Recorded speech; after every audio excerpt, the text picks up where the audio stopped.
bermakna 5 penyakit lidah. Yang pertama, syatam, caci maki, sampah, sumpah serapah. Lalu kemudian datang sahabat bertanya kepada Nabi, ya Rasulullah, ya, inna fulanatan, ada si fulan, tasumun nahar, rajin puasa sunat, puasa Senin Kamis, puasa Asyura 10 Muharram, puasa Ayyamul Bait 11, 2, 13, 14, 15, puasa Nabi Daud alaihissalam. Hari ini puasa, besok makan, puasa makan. Hebat. Wa taqumul lail, tahajud malam, tiap malam bangun, witir, munajat, berdoa. Wa tu'zi jiranaha, tapi lidahnya tajam. Tu'zi, menyakiti, jiran, tetangga, sahabat. Bagaimana orang ini ya Rasulullah? Apa kata Nabi? Hiya finnar, dia masuk neraka. Loh, tahajudnya banyak, witirnya banyak, sedekahnya banyak. Hiya finnar, kata Nabi. La khaira fiha, tak ada kebaikan pada dirinya. Hiya finnar, suasanya terbang, tahajudnya melayang, gara-gara lidah kasar menyakiti hati. Begitulah hebatnya perkara lidah. Inilah yang dikatakan Nabi SAW, ya'ti yaumal qiyamah, ada orang nanti yang mati menghadap Allah pada hari kiamat, menghadap Allah bisalatin, salatnya banyak, wasiyamin, puasanya banyak, wazakatin, zakatnya banyak, tapi ternyata qad syatama hadza, syatam, caci maki sepulan, syatama hadza, mencaci maki sepulan, wa qadhafa hadza, membunuh sepulan, mencaci maki, menyumpah serapah. Makanya kita disuruh mencakapkan yang baik-baik. La tubtilu sadaqatikum, janganlah kalian batalkan perbuatan baik bil manni wal adha, dengan mengungkit-ungkit, menyakiti hati orang lain. Qaulun ma'rufu wa maghfiratun, ucapan yang baik dan pemberian maaf, khairun, lebih baik, min sadaqati yasma'uha ada, daripada bersedekah diiringi dengan perbuatan yang menyakiti hati. Yang kedua apa? Nabi lewat di suatu makam, Nabi lewat di suatu makam, lalu Nabi ambil pelepah kurma, fasyaqahu nisfain, dibelahnya menjadi 2, lalu ditancapkannya ke makam ini, ditancapkannya ke makam ini. Sahabat heran, Nabi tak pernah buat begini. Mahadha, ada apa ini ya Rasulullah? Tak pernah kau melakukan ini, kenapa kau tancapkan?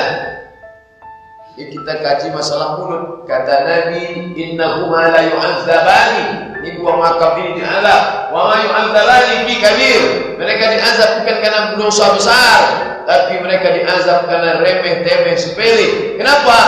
Yamshi bin namimah, membawa cakap. Disampaikan cakap si A kepada si B oleh si C, maka ini disebut dengan masyaim binamim, berjalan membawa omongan cakap orang, berkelahi orang. Suami istri berkelahi gara-gara dia, si suaminya pula mengutak, ngomong, ceritakannya istrinya pada orang, disampaikannya. Zaman dulu orang mengingat omongan orang, diingatnya, disampaikannya. Sekarang enggak, rupanya HP-nya hidup merekam, MP3, nah disampaikannya. Ini cakap sian tadi, hancur, rusak hubungan. Yufarriqu bihi bainal mar'i wa zawji. Kalau dulu sihir, magic, santet bisa memisah antara suami dengan istri, antara 2 orang yang bersahabat dekat. Tapi sekarang lidah cakap berbisa. Apa namanya? Namimah. Bahasa kitanya adu domba. Siapa punya kerja? Lidah yang tak bertulang. Bapak Ibu yang dimuliakan Allah Subhanahu wa taala. Yang ketiga, apalagi dia? Inilah yang disebutkan Allah dalam Al-Qur'an, mengejek orang yang luar biasa. Ayuhibbu ahadukum ayyakula lahma akhihi maitan. Maukah kamu memakan bangkai saudaramu maitan? Mayat, sudah bangkai, jadi bangkai busuk bau. Mau kalian makan bangkai saudaramu? Tak ada. Tak ada orang mau makan bangkai saudara, tapi tak banyak yang takut ketika Allah mengatakan, ayuhibbu ahadukum, maukah kamu ayakula lahma akhihi, memakan bangkai saudaranya maitan, yang sudah mati, bangkai. Siapa itu? Namanya yang ketiga riba, gosip, acara aib. Dulu orang menggosip itu mesti berdua, datang ke rumah orang.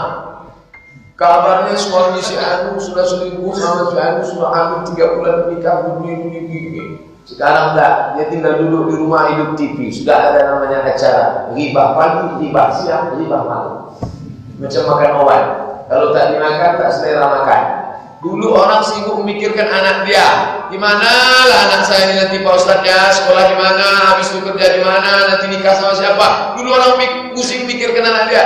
Sekarang enggak, orang pusing mikirkan anak artis, anak pejabat. Dari mana? Dari acara riba. Inilah isi dunia ini sekarang. Acara-acara tak kosong daripada riba, aib pejabat, aib artis, aib ini bongkar semua, ajar terus. Makin banyak penontonnya, makin tinggi ratingnya, makin banyak iklannya. Kenapa iklan banyak? Orang mau jualan. Kenapa dia jualan? Banyak yang nonton. Yang nonton siapa? Orang Islam. Yang punya acara siapa? Orang kafir. Yang keempat, ini disebut dengan qila wa qala. Qila katanya, qala dikatakan qila, qila dikatakan qala katanya. Isu. Syatam, caci maki, namimah, adu domba, riba, gosip, qila wa qala, membawa-bawa isu yang ditonton di TV, isu tak tahu benar salahnya, masalah benar salah mau 16. Yang penting isu ini dulu. Gimana isu-isu sekarang yang paling menarik? Untuk apa mengangkat pemimpin yang muslim kalau suka korupsi? Pandai baca Quran, korupsi. Lebih bagus pemimpin kafir tapi jujur. Dia tak tahu itu benar salah. Yang penting ceritakan, tulis di Facebook, Twitter, BBM, share sana, sebar sini. Dia tak tahu dia seperti tukang kayu yang memikul kayu lapuk. Di dalam kayu itu ada ular berbisa. Yang penting bawa kayu, bawa ke sana, bawa ke sini, bawa ke sana, sebar ke sini. Tak tahu dia di dalam kayu lapuk itu ada ular siap berbisa dan satu saat akan menggigit lehernya, mati. Apa itu? Isu yang terkait paling berbahaya dengan masalah agama. Ini bukan macam-macam. La tattakhidul yahuda wan nasara. Jangan kalian ambil orang Yahudi dan Nasrani aulia menjadi pemimpin. Diulang Allah dalam ayat lain. Ya ayyuhalladzina amanu wa ya mu'minun la tattakhizul kafirin. Jangan kalian ambil orang kafir menjadi pemimpin. Bukan tanggung-tanggung ini hukumannya. Wa may yatawallahum minkum.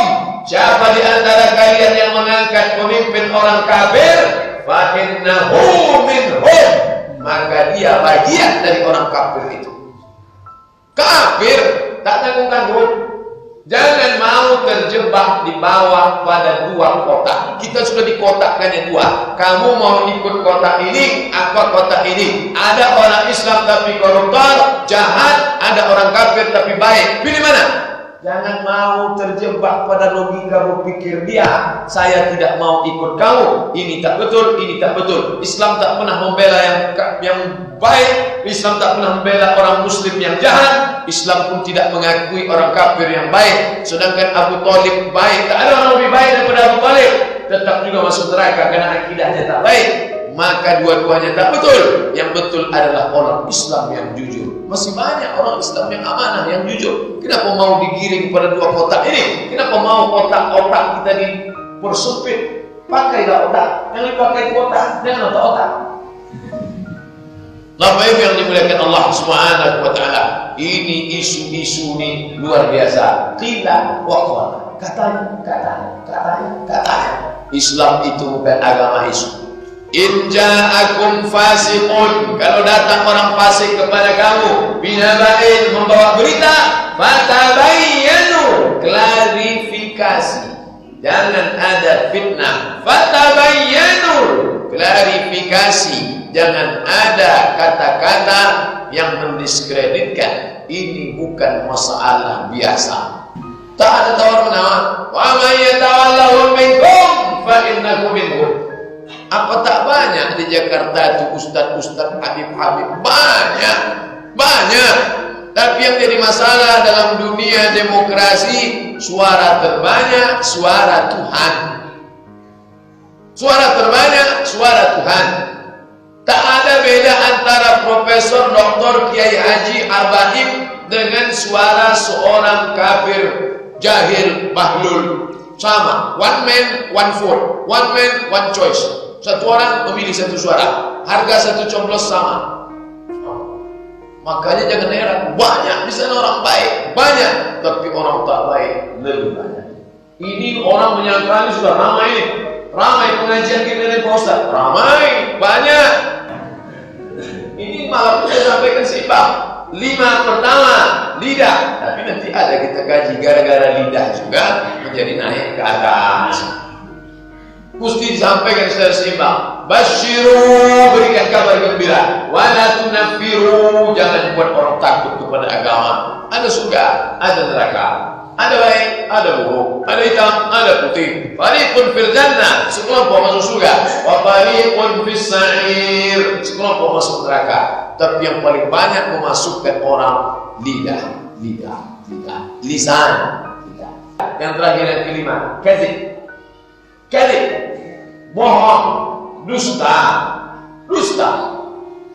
Makanya tak boleh berdusta. Satu dusta akan disusul dengan dusta berikutnya.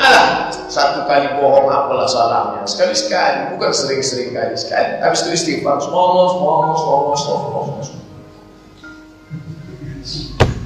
Ini bukan masalah. Sekali tipu akan disusul dengan tipu-tipu. Al-kadhib, dusta, induk dari segala dosa, dusta, bohong. Makanya dalam Al-Quran itu, wa kunu ma'as-shadiqin, hendaklah kamu bersama dengan orang-orang yang jujur, yang tak berdusta. Kita senantiasa memohon supaya dijauhkan daripada dusta, insyaallah. Orang yang berdusta itu tak tanggung-tanggung. Apa kata Nabi? Ayatul munafiqi salasun. Tanda orang munafik 3. Yang pertama dusta. Idza haddatsa kadzaba. Kalau dia bicara dusta. Itu yang pertama. Masalah kedua, ketiga nanti itu belakangan. Orang munafik di mana letaknya? Innal munafiqin. Orang munafik fi darkil asfali minan nar. Di keraknya api neraka jahanam.